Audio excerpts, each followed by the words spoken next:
Eu queria saudar todos vocês que estão aqui nesse campus da nossa comunidade Chácara Primavera, bem como aqueles campos que passam a partir desse momento a nos acompanhar nessa reflexão e pessoas espalhadas pelo Brasil e mundo que vão estar conosco também. Se vocês pudessem dar um pouquinho mais de som para mim, por favor. Por sinal, quando a gente cumprimenta o pessoal que nos acompanha em outros campos ou videosites, a gente às vezes não imagina tudo o quanto Deus tem feito através da turma que tem trabalhado com essas câmeras na mesa de edição e na transmissão. Esse ano, a nossa comunidade está iniciando a plantação de uma nova igreja na cidade de Curitiba, que é um grupo que começou como um videosite. Eles começaram com um videosite, se reuniam no hotel, recebiam o nosso sinal, acompanhavam as nossas pregações e agora no mês de janeiro, o pastor Diego assumiu aquele grupo e inicia o projeto de plantação e essa é a terceira igreja que a nossa comunidade tem plantado na cidade de Curitiba, só na cidade de Curitiba. Nós temos uma parceria com a Igreja Luterana Redentor, estamos plantando uma igreja com eles ali. Temos uma outra parceria com a Igreja Aliança Cristã Missionária, e estamos plantando uma igreja chamada Urbana em Curitiba, e agora essa é a terceira igreja Ático, que surge de um videosite, de um grupo que começou a se reunir numa sala de hotel, recebendo o nosso sinal e refletindo na palavra, domingo após domingo, e agora é uma nova igreja surgindo. Que Deus abençoe a turma de Curitiba e tantos outros, e que Deus vá semeando no coração de pessoas que estão espalhadas por aí, esse desejo de não apenas receber a palavra, mas sim multiplicar a palavra com seus amigos, com seus parentes, inclusive nós que estamos aqui presencialmente. Amém? Amém? Ok. Vocês que iam embora já. Vamos lá.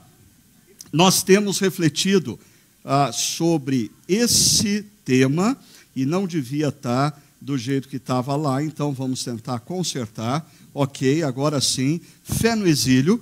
E nós temos essa reflexão e a reflexão do próximo domingo. E aí nós vamos iniciar uma nova série fantástica, vocês vão ver no Chácara News dessa noite. Nós temos conversado em toda essa série sobre o desafio que é viver a fé cristã no contexto de uma cultura babilônica. Nós temos usado a experiência de Daniel, um jovem judeu que tem que viver a sua vida adulta numa cultura completamente diferente daquela na qual ele passou a sua infância e a sua adolescência, ou seja, a Babilônia. Quando nós falamos de cultura babilônica no Antigo Testamento, nós estamos falando, no livro de Daniel, da cultura presente no Império do Oriente Antigo, que se chamava Babilônia.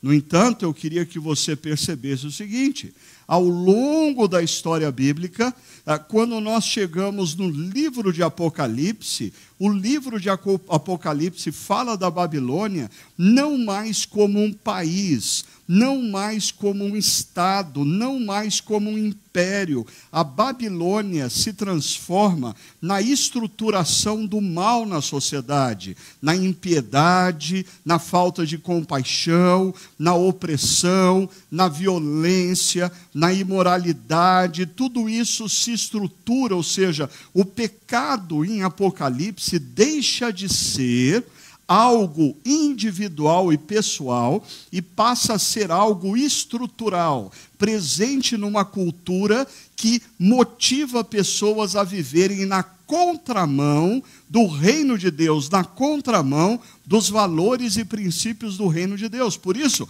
se você ainda está lendo o livro de Apocalipse, tentando descobrir qual é a nação que vai ser a Babilônia, desculpa, você está perdendo tempo. A Babilônia de Apocalipse não é uma nação. A Babilônia de Apocalipse não é um país. A Babilônia de Apocalipse não é um estado. A Babilônia em Apocalipse é um mundo que passa a ser dominado, uma cultura subjugada pelo mal que vive no dia a dia, na contramão dos valores e princípios do reino de Deus. E pensando nisso, quando nós vamos para o Antigo Testamento e observamos qual era a cultura predominante na Babilônia, liderada por Nabucodonosor, depois por Belsazar e outros, era uma cultura, primeiro, global. Nabucodonosor transformou seu império e a cidade da Babilônia numa verdadeira expressão de globalidade. Homens e mulheres das mais variadas partes do mundo, com diferentes cosmovisões, vieram viver juntos, e isso gera pluralidade. Ou seja, a Babilônia era uma cultura altamente pluralista. O que é uma cultura pluralista? Imagine-se numa praça de alimentação, onde você tem inúmeras opções de comida italiana, americana, japonesa, do campo, seja lá qual for, e todas estão no mesmo pé de igualdade. Isso é uma cultura global. Cada um decide o que quer e ninguém julga ninguém, mas aplique isso à moralidade, à ética e assim por diante. Uma cultura pluralista não sobrevive se ela não implementar uma filosofia relativista, porque nada tem valor absoluto, tudo é relativo. Então você escolhe o que você vai comer, eu escolho o que eu vou comer, você desse lado escolhe o que você vai comer, e nós nos assentamos na mesma mesa e ninguém julga ninguém. Por quê? Porque ninguém tem a verdade, tudo é relativo. Uma cultura altamente narcisista. Se constroem estátuas, imperadores querem ser adorados, imperadores querem ter visibilidade, líderes que estão debaixo desses imperadores lutam por espaço de poder para terem visibilidade. Isso gera uma cultura altamente competitiva. Os amigos de Daniel vão parar numa fornalha, por quê? Porque pessoas enciumadas da competência e da eficiência deles tramam contra eles. Hoje nós vamos ver um texto no qual Daniel vai parar numa cova dos leões. Por quê? Porque homens se sentem enciumados da competência e eficiência de Daniel. Eles estão constantemente em competição. É uma cultura altamente pragmática. O que é o pragmatismo? É você tomar decisões não baseado filosoficamente ou teologicamente, no nosso caso, no que é certo. É você tomar decisões na sua vida baseado no que funciona. Se funciona, é isso que eu vou fazer. É uma cultura altamente mística. Os magos, os encantadores, os astrônomos estão por todos os lados da Babilônia. E perceba a diferença da cultura mística para a cultura gerada pela espiritualidade cristã. A espiritualidade cristã tem a sua base numa revelação de Deus que nos traz princípios e valores objetivos. O que a palavra de Deus diz é sim ou não. Um mundo místico faz com que eu e você venhamos a viver na dependência do que as profetisas, do que os gurus dizem acerca do que eles sentem sobre a nossa situação. Então, tudo depende da profetisa que você frequenta, e ela diz, Deus me revelou o quê? Ou, eu sinto que Deus me deu uma... Mas é tudo subjetivo. Aonde que está isso na palavra? De forma objetiva. O mundo místico é um mundo confuso. O mundo místico é um mundo que nos deixa sem referencial do que de fato é certo e do que é errado. Com tudo isso, o mundo da cultura babilônica é um mundo altamente confuso. É um mundo altamente propenso a você cometer erros. É um mundo que você está constantemente em bifurcações que podem colocar a sua credibilidade em xeque, ou seja, é um ambiente altamente propício para situações nebulosas. Na sua sexualidade, na sua ética profissional, na maneira como você lida com dinheiro, na maneira como você estabelece os seus relacionamentos, gerando armadilhas para o seu caráter. Dependendo das decisões que você tomar, você pode colocar e sabotar a sua integridade, o seu caráter. Escolhas equivocadas podem ser tomadas, gerando a perda da credibilidade. Eu mostrei na semana passada como nós estamos vivendo um momento histórico onde muitas vezes líderes políticos, líderes no mundo esportivo, grandes empresários, pessoas são tidas como referencial de sucesso 1 ano, 2, 3 anos depois, elas são referencial da desgraça, da desonestidade. Foi assim, por exemplo, com um empresário brasileiro chamado Eike Batista. Num determinado ano, ele é capa de revistas no Brasil e no mundo, como homem do ano, como um empresário brasileiro de sucesso. Anos depois, ele está na prisão e sendo acusado de inúmeros atos de corrupção. Cuidado, esse é o mundo babilônico. Se você não estiver atento, pedras escorregadias estão no seu caminho. Uma decisão equivocada no seu negócio, um ato equivocado nos seus relacionamentos, um momento que você descuida na sua sexualidade, você pode colocar toda a sua história a perder. Por isso, eu queria hoje, baseado em Daniel capítulo 6, conversar com vocês sobre esses 2 conceitos: integridade e devoção. Como Daniel vive uma vida de integridade e qual é a fonte do poder para que ele seja um homem íntegro, a sua devoção.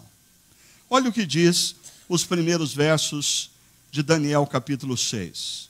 Dario, que apareceu no final do capítulo anterior, como o conquistador da Babilônia, Dario achou por bem nomear 120 sátrapas para governarem todo o reino. E colocou 3 supervisores sobre eles, um dos quais era Daniel. Os sátrapas tinham que prestar contas a eles, para que o rei não sofresse nenhuma perda. Primeiro, deixa eu falar um pouco sobre Dario.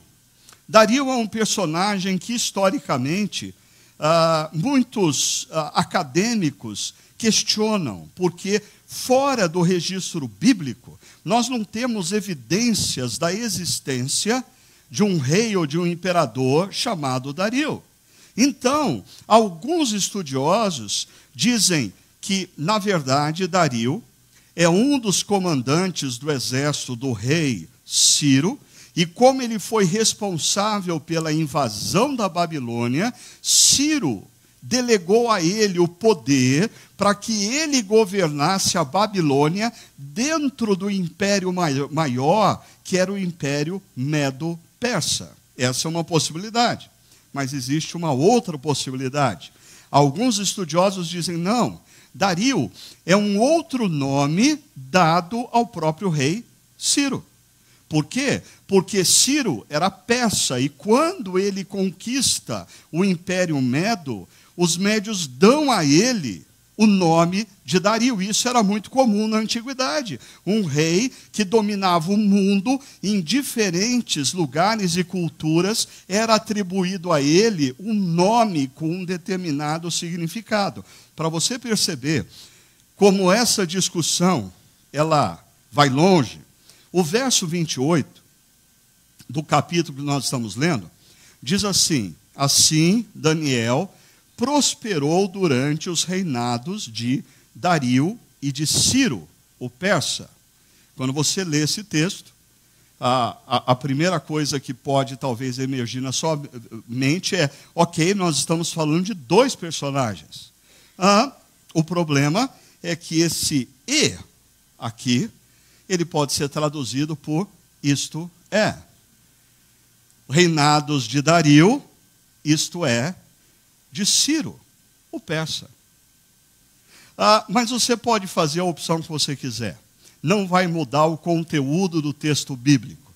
O importante é a gente perceber que esse novo rei da Babilônia, ele instituiu na Babilônia o modelo de governança do Império Medo-Persa. E como era esse modelo de governança? Começava pela delegação, ou seja, Dario era um rei que tinha consciência de que ele sozinho não ia conseguir dominar, não ia conseguir governar um grande império. E você precisa ficar de olho nisso, porque se você tem uma pequena empresa, você começa essa empresa fazendo tudo, você coloca lá sua esposa ou seu marido para te ajudar, você coloca os seus filhos para te auxiliar, mas chega um determinado momento, se a sua empresa cresce, se torna inviável, impossível você estar em todos os lugares, assumir todas as responsabilidades e tomar todas as decisões. Por isso, quando uma organização cresce, quando uma empresa cresce, quando uma igreja cresce, se faz necessário a delegação. E Dario institui 120 líderes que iriam governar sobre regiões menores.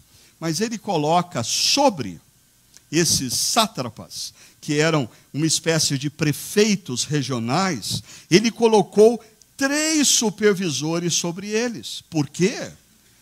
Porque ele também, certamente, parou e pensou, eu não vou ter condição, como rei, nem mesmo de acompanhar o trabalho desses 120 homens. Eu preciso de uma liderança intermediária que faça a supervisão desses homens e preste relatório a mim. Então, veja só, o texto nos diz que esses sátrapas prestavam contas aos supervisores, que prestavam contas ao rei, a fim de que o rei não sofresse perda alguma.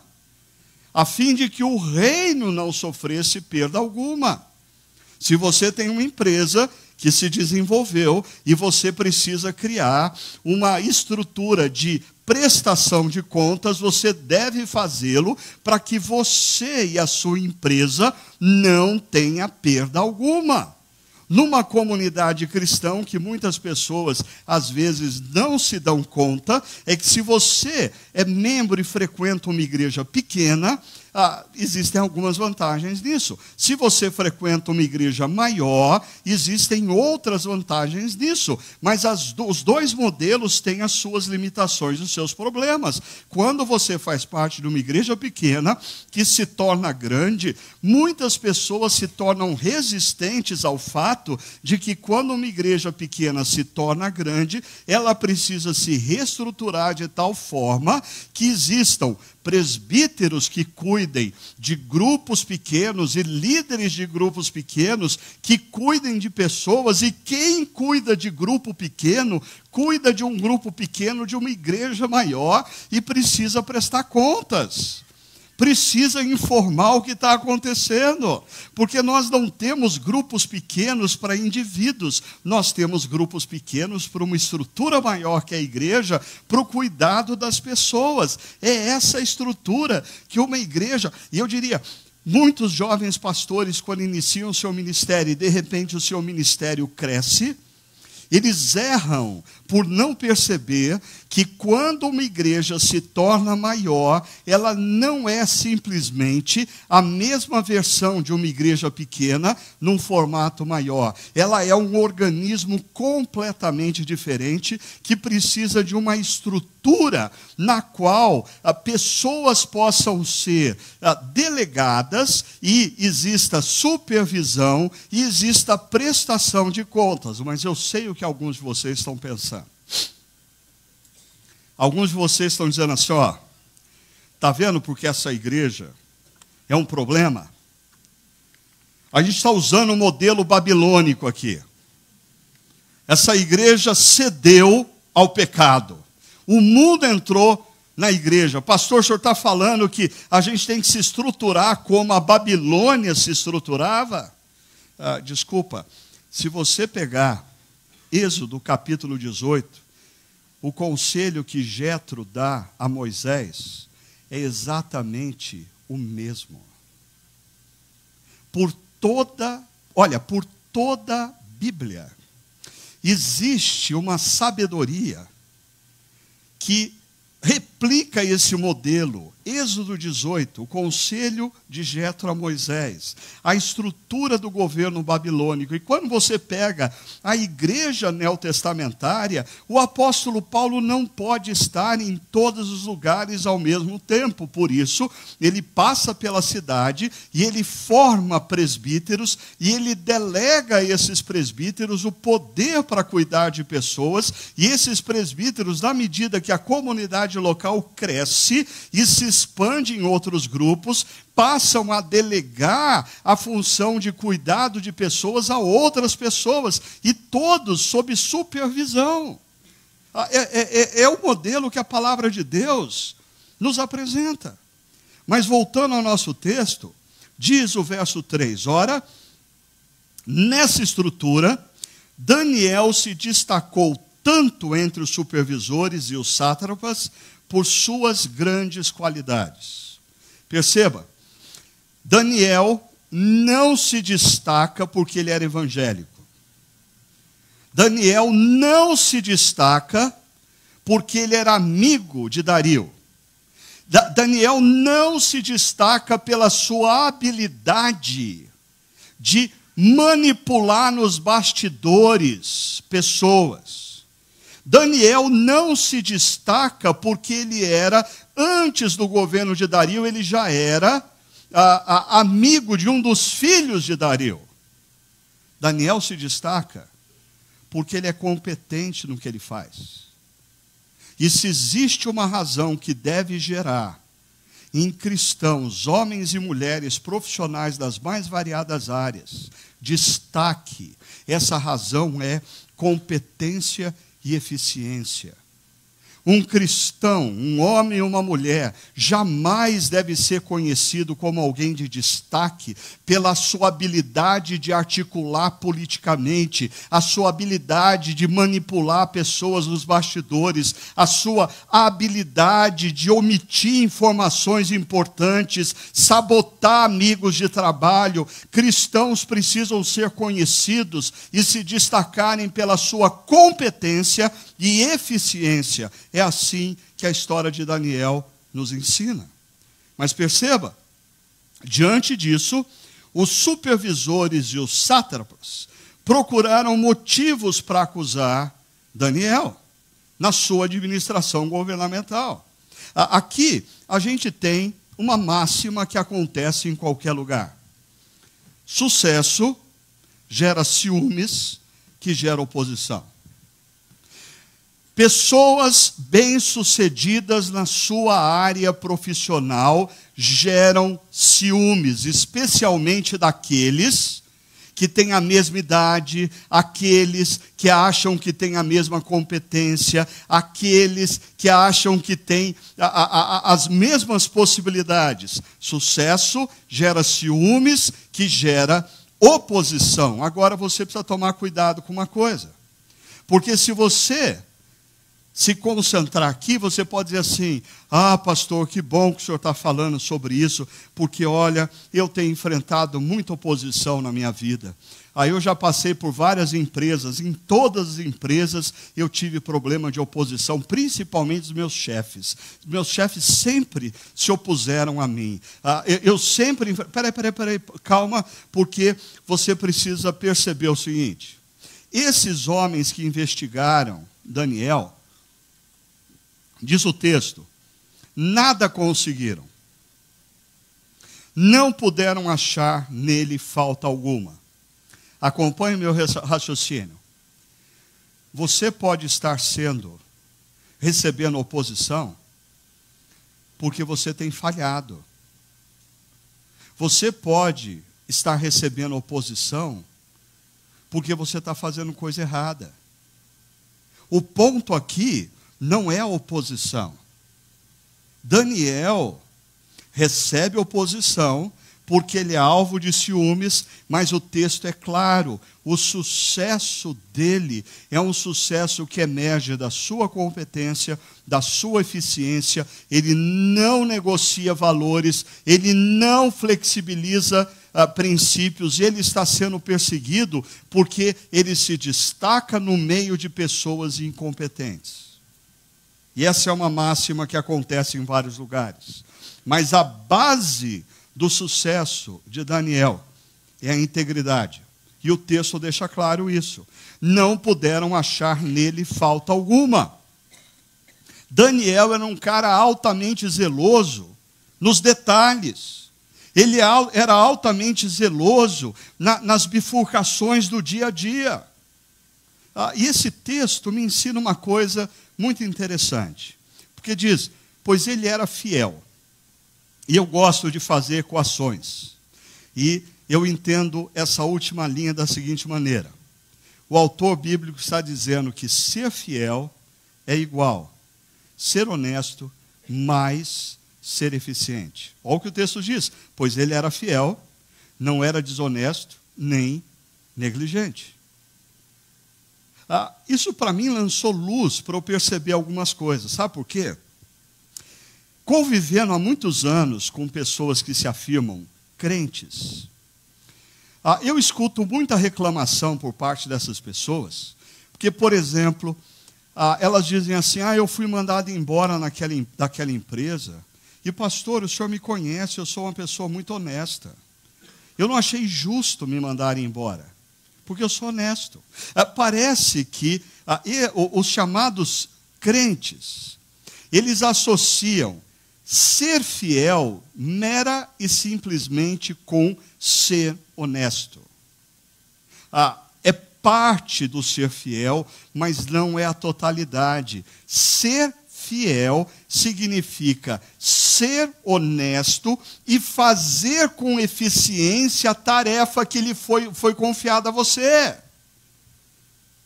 Porque as duas coisas precisam andar juntas. Se você é honesto, mas não cumpre as tarefas que lhe foram designadas, você não está sendo um bom mordomo. E é da mordomia, do conceito de mordomia, que emerge esse termo na Bíblia do ser fiel. É a mordomia. Agora, o contrário também é verdadeiro. Você pode mostrar muitos resultados para o seu chefe, a sua função pode estar gerando muito lucro para a sua empresa, mas você não está sendo desonesto. Não está sendo honesto. Você é eficiente, mas você não é honesto. Logo, você não é fiel também. Perceba, se ser fiel, fidelidade, está associado aqui à integridade, ser honesto é o uso correto e transparente dos recursos financeiros e da sua influência. Porque, por exemplo, você pode ter uma função na empresa que te dá influência. E você pode usar a sua influência para o seu benefício e não para o favor da empresa. Deixa eu trazer isso para mim. Eu, como pastor de uma igreja como a Chácara, preciso, junto com os pastores e presbíteros, administrar bem os recursos financeiros que são confiados a nós. E, além disso, nós temos um grau de influência sobre outras igrejas e outras pessoas. Agora, se eu começo a usar a minha influência para o meu benefício e não para a expansão do reino de Deus, ou se eu e os pastores e presbíteros dessa igreja começamos a usar de maneira equivocada os recursos financeiros, nós não estamos sendo fiéis. Fidelidade é honestidade mais eficiência.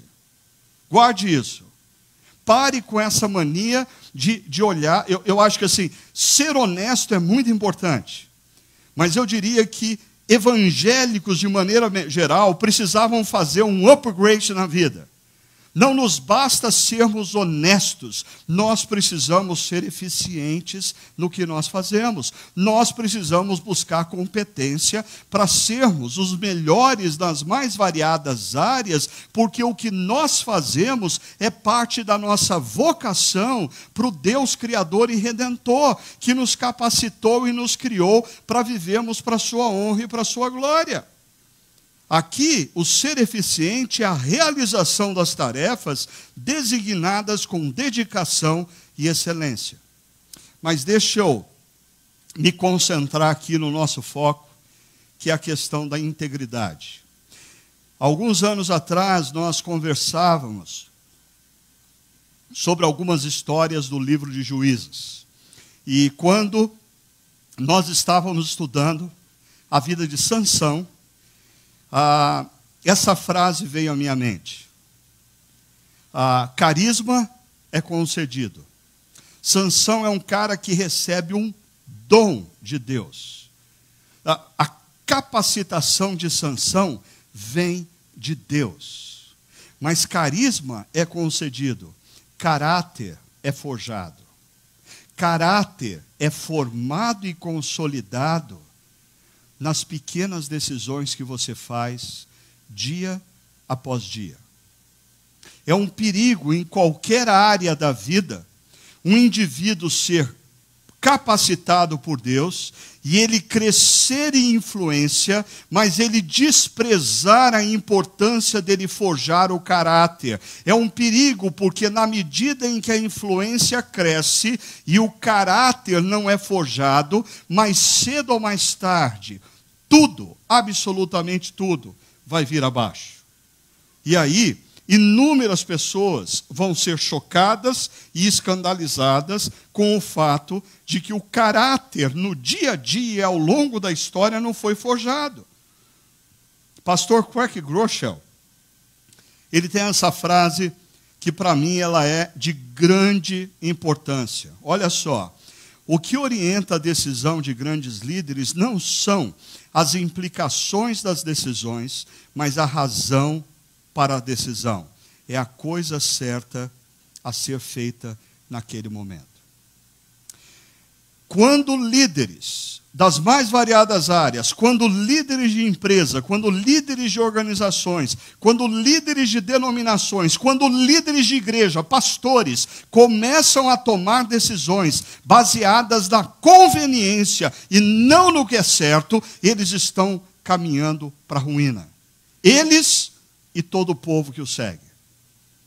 Líderes precisam ter a coragem e a ousadia de tomar as decisões certas, não porque elas são convenientes, simplesmente porque elas são o certo a ser feito naquele momento. Ainda, Andy Stanley, um outro pastor norte-americano, diz: caráter, integridade, é o compromisso de fazer o que é certo, mesmo quando isso é difícil.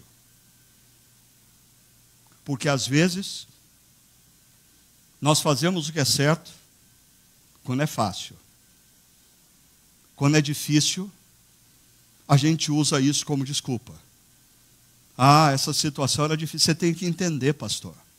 Essa situação era difícil. Mas caráter, integridade, é a capacidade de nós fazermos o que é certo, mesmo quando é difícil. E é isso que a história de Daniel vai nos mostrar. Agora, perceba, de onde vem a força que faz Daniel ser um homem fiel e íntegro?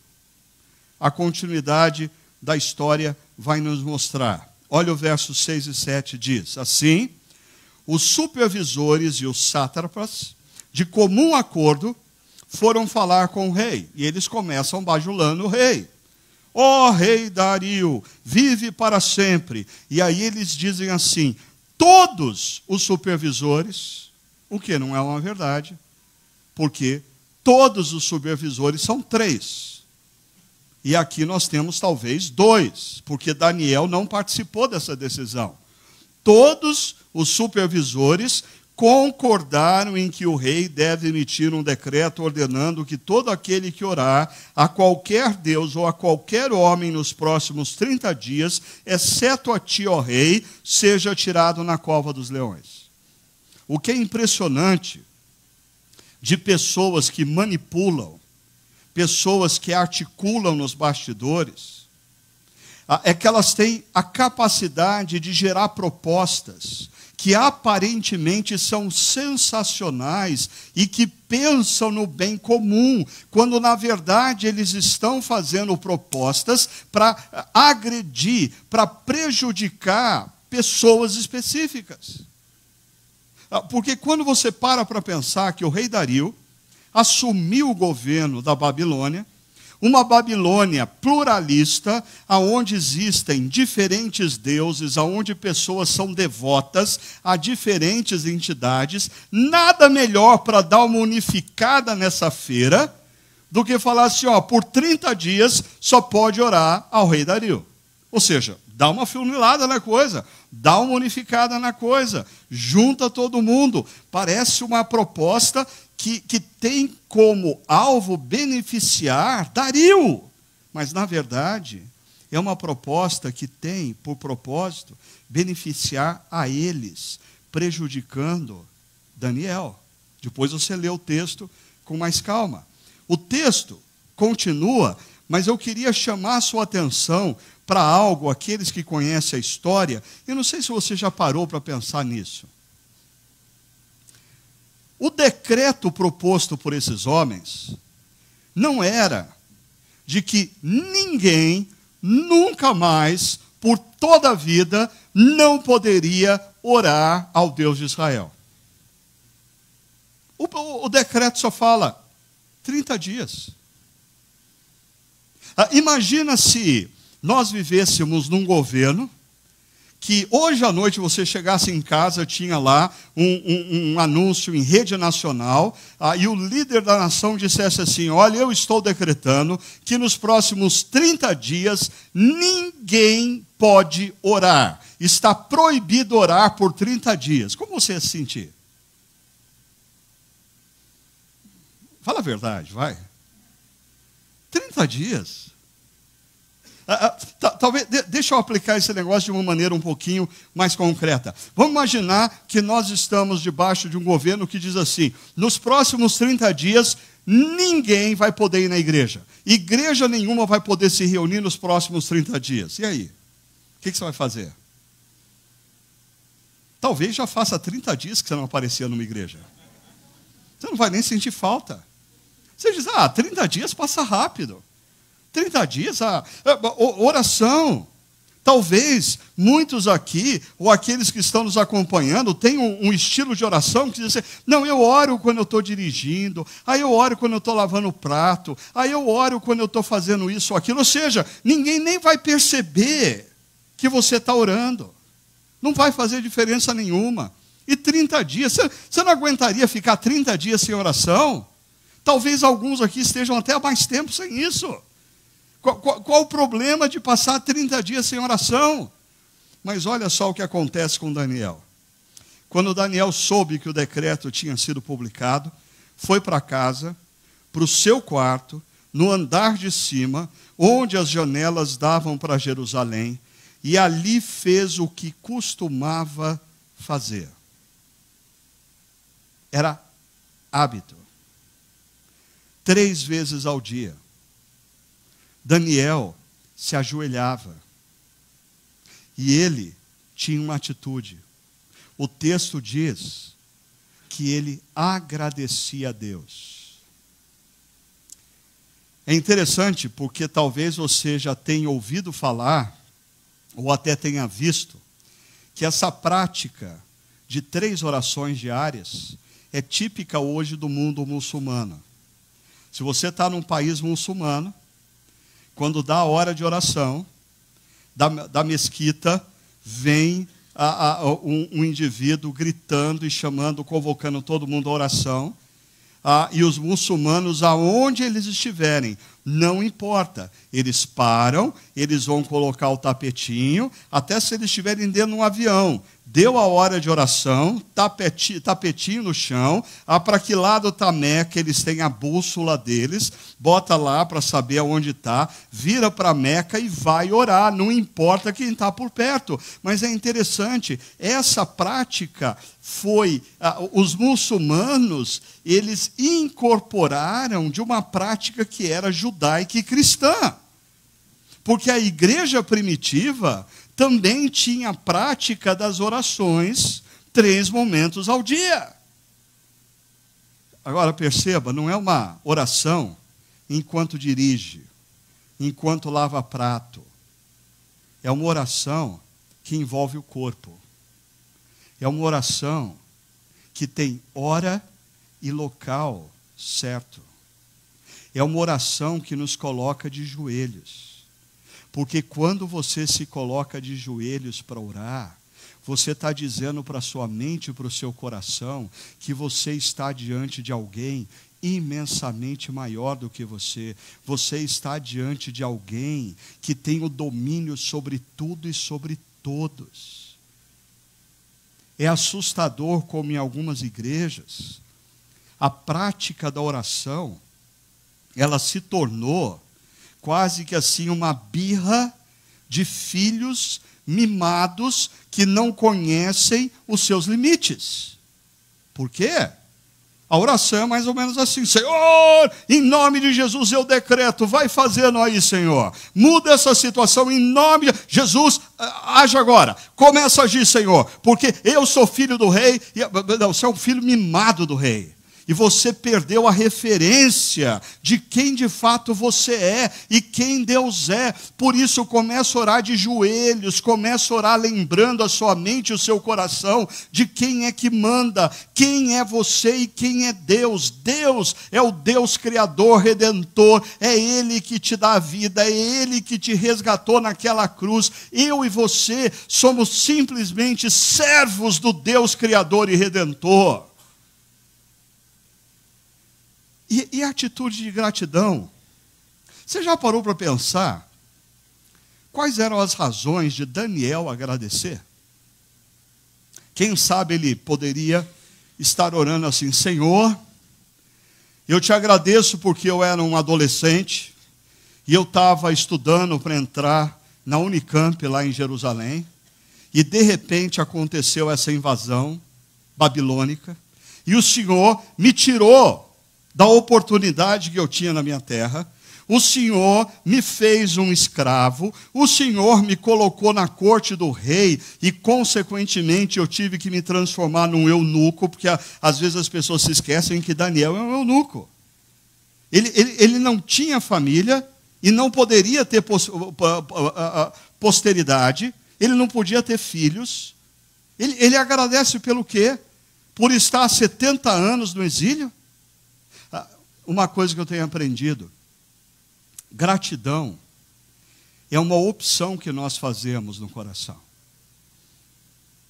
Pessoas gratas não são pessoas que tiveram mais vitórias do que derrotas, tiveram mais soluções do que problemas, por isso elas são gratas. Não. Pessoas gratas são pessoas que fazem opção no coração. E isso serve na oração e serve nos relacionamentos interpessoais. Eu tenho para comigo que uma das consequências da nossa rebeldia para com Deus, ou seja, essa instabilidade que tomou conta das nossas vidas e dos nossos relacionamentos, é justamente nos tornar pessoas ingratas.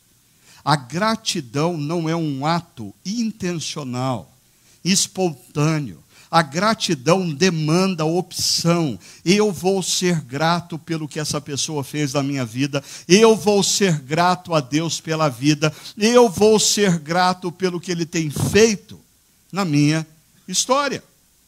Veja, é justamente esse hábito, essa postura e essa atitude que eu tenho como a fonte da capacitação para Daniel viver em integridade. A integridade de Daniel não é fruto da força de vontade dele. A integridade de Daniel não é fruto dos cursos de autoajuda do mundo corporativo da Babilônia que ele fez, que ensinou ele a pensar positivamente. A integridade de Daniel é fruto da devoção dele a Deus e da renovação das forças que ele tinha constantemente em Deus. Daniel se prostrava diante do Deus verdadeiro. E o Deus verdadeiro o capacitava diante dos desafios da vida. Isso não significa que para Daniel era fácil optar pela integridade. Só significa que a fonte de renovação e de capacitação de Daniel era o tempo de devoção. O tempo de devoção que muitas vezes tem sido abandonado pelos cristãos na atualidade. porque nós confiamos muito mais na nossa própria capacidade do que Deus pode e deve fazer em nós e através de nós. Veja, verso 11 diz: então aqueles homens que estão tramando contra Daniel, eles foram investigar. Eles contrataram os paparazzis, que tinham assim teleobjetivas enormes, para entrar pela janela e fotografar Daniel orando. Ou eles contrataram empresas que trabalham na internet, revirando a vida das pessoas, e eles acharam alguém tirando uma selfie. No fundo da selfie estava lá Daniel de joelhos orando. E aí eles levam isso ao rei, e veja só o que eles dizem ao rei: Daniel, um dos exilados de Judá, e aí está um outro problema deles, não te dá ouvidos, ó rei, nem ao decreto que assinaste. Esses homens são mentirosos. Esses homens levantam uma falácia. Porque é verdade que Daniel não obedece ao decreto, mas não é verdade que Daniel é um sujeito que não dá ouvidos ao rei. Mas é assim que agem homens e mulheres que tramam, que manipulam nos bastidores para prejudicar pessoas, talvez você. Eu não vou ter tempo hoje de falar acerca do que acontece com esses homens e quantas vezes a palavra de Deus repete um conceito de sabedoria de como nós devemos lidar com oposições injustas. Mas eu vou falar essa semana no nosso podcast sobre isso. Quando o rei ouviu isso, veja só, ficou muito contrariado. E aí, num primeiro momento, você pensa, ficou contrariado com Daniel. Não, porque diz o texto que ele decidiu salvar Daniel. No momento em que esses homens apresentam essa questão, os olhos do rei se abrem e ele se dá conta: eu caí numa armadilha. Esses homens são do mal. Esses homens tramaram contra a vida de Daniel. E diz o texto que ele, até o pôr do sol, fez todo o possível para livrar Daniel. Ele entrou com um liminar na justiça, ele recorreu ao Supremo Tribunal da Babilônia, mas estava todo mundo comprometido, os juízes do tribunal estavam com acordo com esses caras, não deu. E aí o que acontece? Então o rei deu ordens e eles trouxeram Daniel e o jogaram na cova dos leões. O rei, porém, antes de Daniel descer na cova dos leões, diz algo muito interessante. Ele chega perto de Daniel. Eu imagino essa cena, o rei abraçando Daniel e dizendo no ouvido dele que o seu Deus, a quem você serve continuamente, o livre. Esse rei admirava a devoção de Daniel. A vida de Daniel inspirava esse rei. Podia não ser um adorador do Deus verdadeiro, mas ele olhava Daniel e a vida de Daniel o inspirava. E olha, essa situação abala tanto o rei que diz o texto: tendo voltado ao palácio, o rei passou a noite sem comer e não aceitou nenhum divertimento em sua presença. Não teve festa aquela noite, não teve bebida, não teve dança. Além disso, o rei não conseguiu dormir. E logo ao alvorecer, o rei se levantou e correu para a cova dos leões. E aqui nós temos uma espécie de eco do que acontece 6 séculos depois, quando mulheres numa manhã vão a uma sepultura, tendo a expectativa de que estão indo à sepultura de alguém que morreu. E esse rei vai na direção da cova dos leões. Quando ia se aproximando da cova, chamou Daniel com voz que revelava aflição. E olha a esperança desse rei, olha o clamor desse rei. Daniel, servo do Deus vivo, será que o seu Deus, não é o Deus dele, mas ele sabe que o Deus de Daniel é poderoso, o seu Deus, a quem você serve continuamente, pôde livrá-lo dos leões?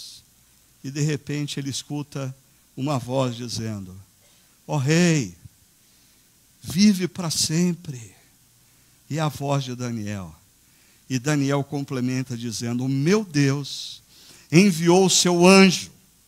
E seria esse o mesmo anjo que esteve com os amigos de Daniel naquela fornalha? Seria esse o mesmo anjo que removeu a pedra de uma sepultura 6 séculos depois? Que fechou a boca dos leões? Eles não me fizeram mal algum, pois fui considerado inocente à vista de Deus. Também contra ti não cometi mal algum, ó rei. Existe aqui tanto a evidência da integridade de Daniel, legitimada por Deus, como um outro eco do que aconteceria 6 séculos depois. Porque Jesus morre numa cruz, morre como injusto, morre como pecador, porque ele assume a nossa dívida, mas no 3º dia ele volta da morte. Por quê? Porque ele foi tido como inocente. Não existia nele culpa alguma. O rei muito se alegrou e ordenou que tirassem Daniel da cova. Quando tiraram da cova, viram que não havia nele nenhum ferimento, pois, perceba essa última fala, pois ele tinha confiado no seu Deus. Se existe uma mensagem muito simples em Daniel 6, que deveria envolver a nossa mente e o nosso coração, hoje com essa reflexão, é a verdade de que Deus nunca prometeu a você e a mim que nós não teríamos adversidades. Deus nunca prometeu a você e a mim que nós não enfrentaríamos problemas. Deus nunca prometeu a você e a mim que nós não enfrentaríamos conflitos, mas Ele prometeu que nunca nos abandonaria. Ele não deixou Daniel sozinho na cova dos leões. Ele nunca deixou você e a mim sozinhos diante da adversidade. Então o rei Dario, depois de ter punido os homens que tramaram, mas a gente fala sobre isso durante a semana, escreveu aos homens de todas as nações, povos e línguas de toda a terra. E aqui, para mim, é uma das evidências de que Dario é aquela segunda opção. É o mesmo nome para Ciro, porque ele está escrevendo a todos os homens de todas as línguas de toda a terra. Ou seja, ele é um grande imperador. E ele diz paz e prosperidade, a mesma fórmula usada por Nabucodonosor lá atrás. Estou editando um decreto para que em todos os domínios do império os homens temam e reverenciem a quem? O Deus de Daniel. Inverteu a situação.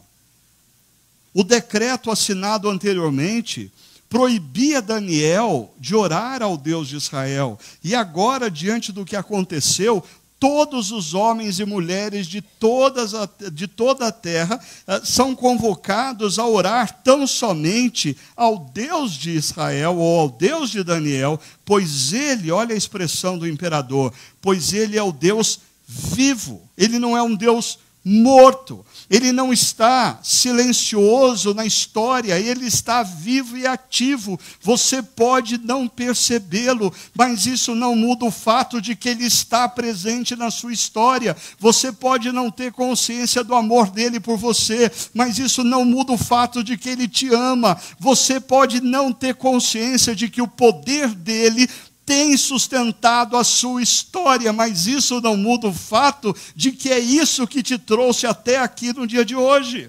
E o mesmo Deus que cuidou de você até aqui, é o Deus que vai cuidar de você a partir daqui. É o Deus vivo de Daniel. O seu reino não será destruído, o seu domínio jamais acabará. Ele livra e salva, faz sinais e maravilhas nos céus e na terra. Ele livrou Daniel do poder dos leões. E terminado o decreto do rei, o autor do livro de Daniel encerra a primeira parte do livro de Daniel, que é a porção histórica, os 6 primeiros capítulos, dizendo: assim, Daniel, aquele jovem que chegou numa cultura alheia e agressiva aos princípios e valores de Deus, 70 anos depois, prosperou durante os reinados de Dario e de Ciro, o persa. Essa frase, ela como que fecha o capítulo 6, nos lembrando do que foi dito no capítulo 1. Daniel permaneceu ali até o primeiro ano do rei Ciro. Termina o registro histórico. Fecha-se um período de 70 anos do cativeiro. E, paralelamente a essa história, pode ser que o povo de Judá começou a retornar a Jerusalém, ou, eu prefiro pensar assim, essa história gerou a decisão de deixar que o povo de Judá voltasse para Jerusalém. É mais ou menos uma analogia do que acontece na nossa peregrinação na história. Um dia, o nosso período na história se fechará e nós voltaremos para os braços do Pai amado, celeste, Criador e Redentor. Mas na nossa peregrinação, a nossa missão é representarmos esse Deus na história através da nossa integridade e através da nossa devoção, que mostra a homens e mulheres que o nosso Deus é o nosso amado. Ele conquistou o nosso amor naquela cruz. E aqui, eu quero terminar dizendo o seguinte: eu sei que na nossa comunidade a gente tem muita gente capacitada, muita gente que estuda a Bíblia, muita gente que fica escutando os teólogos do YouTube por aí, e aí tem muita gente ansiosa também, que numa série fica de vez em quando levantando um questionamento: mas pastor, será que a sua pregação não deixou de ser cristocêntrica? Não tem problema nenhum de você levantar questionamentos. Eu não quero que a minha palavra seja a última, eu quero que a minha seja a primeira para você pensar, refletir, assim por diante. No entanto, eu queria dizer o seguinte: existe um modismo no mundo evangélico atual, grandemente por influência de um cara que foi tremendo e que influenciou muito a minha vida, que é o pastor Tim Keller, mas que gerou, ao meu ver, não por culpa dele, mas por culpa dos seus seguidores, uma disfunção, e eu tenho algumas dificuldades com essa mania de dizer que todo texto bíblico aponta, logo, toda exposição bíblica tem que terminar na cruz. Eu não vou dizer para você quais são as razões, eu vou dizer no podcast dessa semana. Até porque alguns de vocês não têm o mínimo interesse nisso, ok? Por isso, deixa eu dizer uma coisa. Daniel, ele é justo e obediente, ele é alvo de um complô e traição.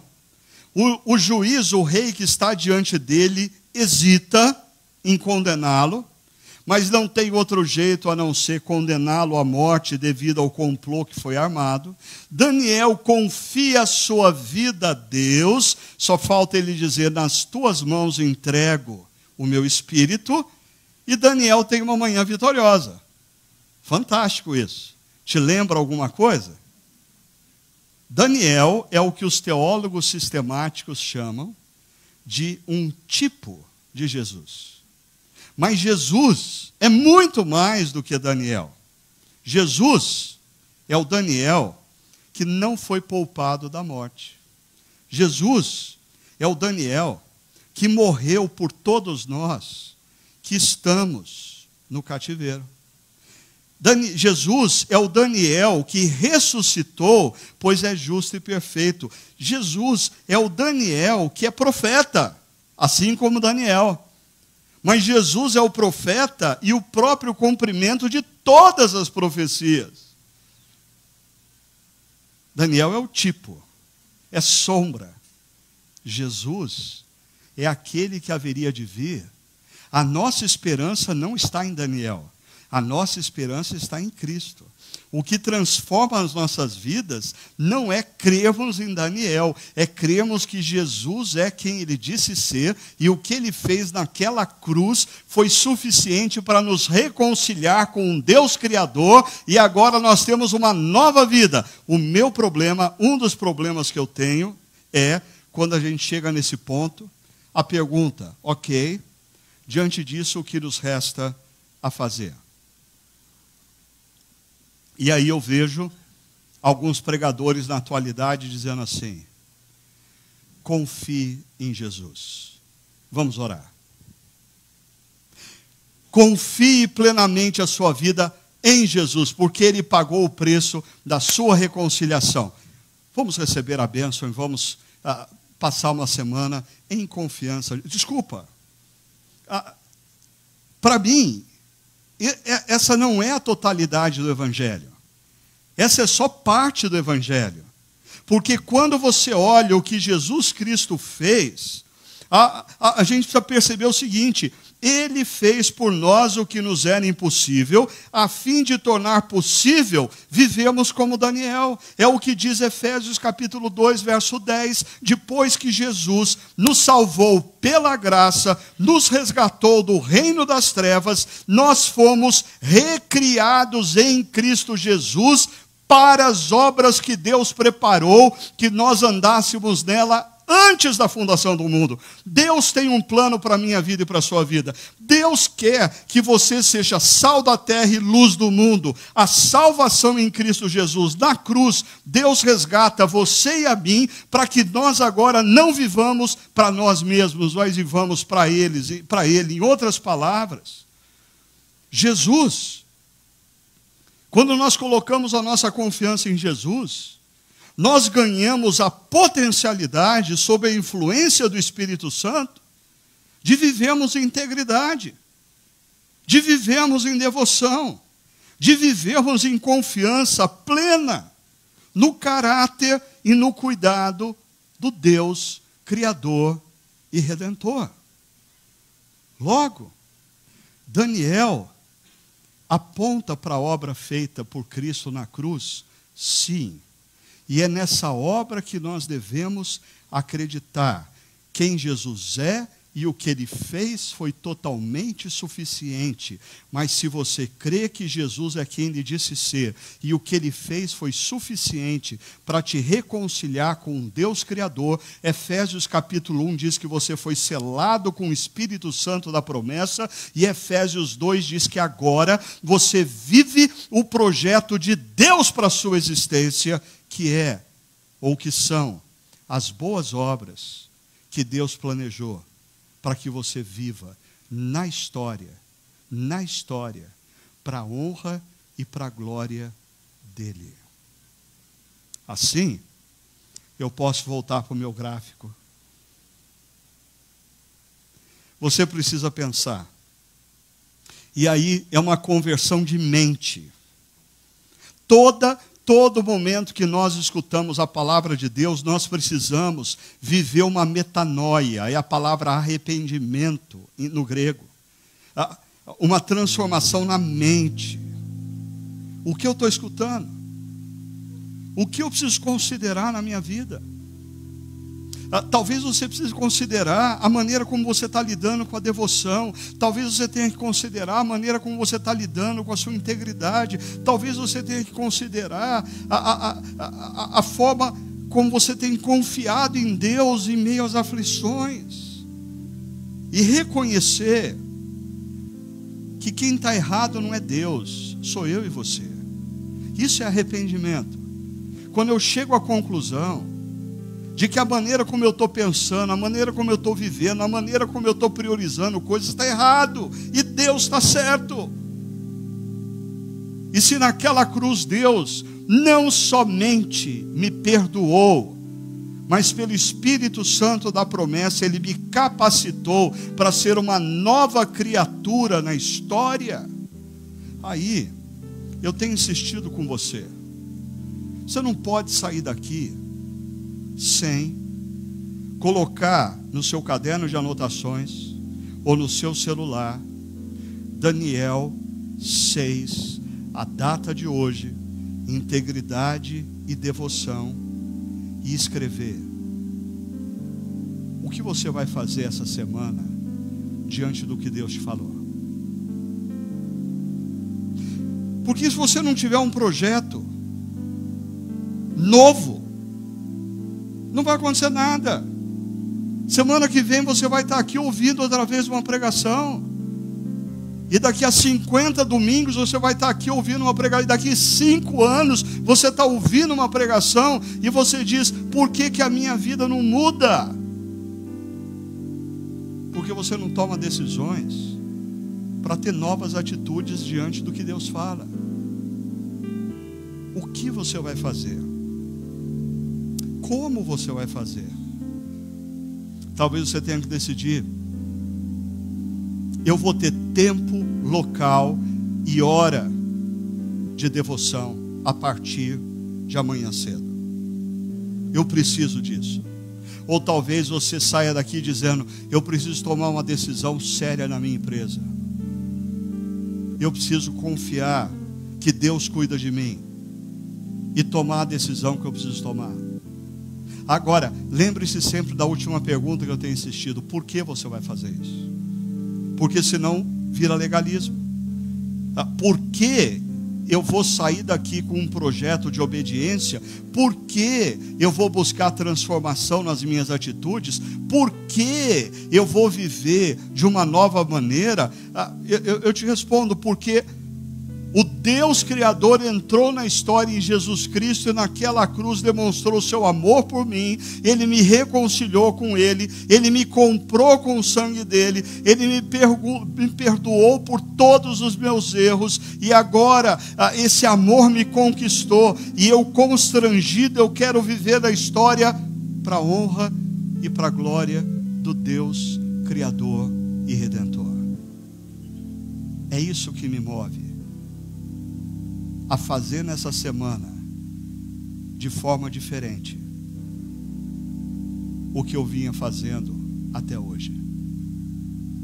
Feche os seus olhos, entre na presença de Deus, faça dessa última canção um momento de você efetivamente ouvir o que Deus convida você a fazer diferente